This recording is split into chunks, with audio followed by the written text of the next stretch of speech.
we're not the ones calling the shots. And at the end of the day, those who will determine whether reconciliation goes forward or not are those who lead the Afghan government.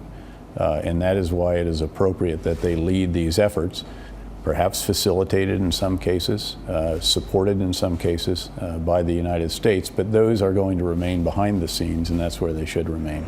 President Karzai has established the Afghan government's red lines, if you will. They must respect the Constitution, lay down weapons, cut off ties with al-Qaeda, and essentially be willing to be productive members of society. So you have no moral qualms about bringing the Taliban, even high-ranking members of the Taliban, into the process?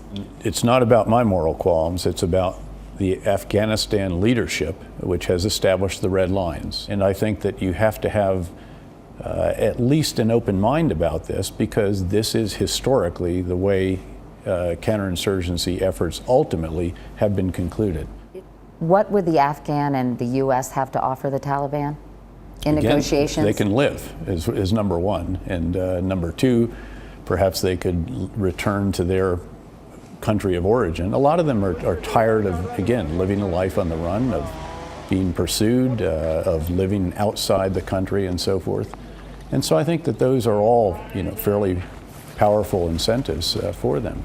So you think they'd be receptive to reconciliation? Some. Again, I don't think there's an expectation that Mullah Omar is going to charter a plane to Kabul anytime soon to sit down and discuss the Taliban laying down weapons in mosques. However, there are certainly leaders out there who we believe are willing to do that. These are really bad guys who do really bad things.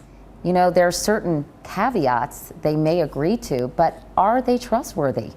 Well, I think there was a past president who used to say trust but verify, and so clearly there would have to be safeguards.